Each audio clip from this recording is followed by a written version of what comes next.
Glumița și pula în gură, yeah!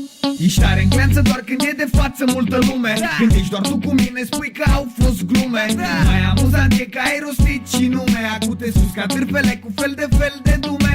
Nu merge bine și ești plin de spume, te oftici că s-a ascultat deși nu scot albume. Mă piși pe locuri în topuri, pe premii și sume, tu ziceai exact contrariul, au fost glume. Îi vezi la colț de bloc, în club, în școală, crede-mă sunt peste tot și suferă de aceeași boală. Când ești față în față cu ei, te pupă în cur, dar se șterg pe buze dacă nu mai ești în jur. Când nu ești prin preajmă se pișe pe tine, dar când apar de bine mai duci ca mierea de albine. Sunt genul ce se ridică pe spatele meu și al tău, care în loc să vorbească pe gură vorbesc pe căcău. Sunt oameni de căcat, n-au nimic de câștigat, dar vor să-ți fure visul pentru care ai luptat. Așa au făcut și cu mine, dar au subt-o rapid.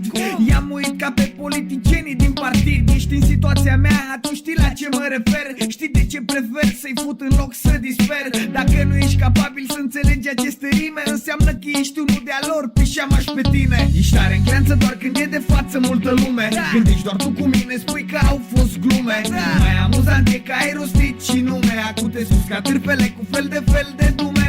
Nu merge bine și ești plin de spume, te oftici că s-a ascultat deși nu scot albume. Mă piși pe locuri în topuri, pe premii și sume, tu ziceai exact contrariul, au fost glume. Nu-mi vine să râd, dar am impresia că ești tâmpit. Ce morții tăi ți-am făcut să nu dormi liniștit? De ce ești pula în ziu? De ce te porți așa? De ce pula mea? Parcă ți-aș fi făcut ceva. Nu mă refer la cineva anume, așa sunteți toți. Pe stradă sclav, dar pe net bătăuși și hoți. Zici că n-ai nimic cu mine, dar uite cum te porți. Te crezi mai bun la microfon? Arată-mi ce poți. Să-mi asum fiecare cuvânt pe care îl spun. Am vorbele murdare, nu le curăță niciun săpun. Ești nebun dacă ai impresia că-mi faci vreun rău, rostindu-mi numele îl faci uitat pe al tău. Nu vreau decât să-ți vezi în pula mea de treabă. Recunoaște că nu mă cunoști când cineva te întreabă. E de căcat, mie îmi vorbește calitate, dar-mi găsești defecte vorbindu-mă pe la spate. Ești tare în gleanță doar când e de față multă lume, când ești doar tu cu mine spui că au fost glume, mai amuzant e că ai rostit și nume, acute sus ca târfele cu fel de dume.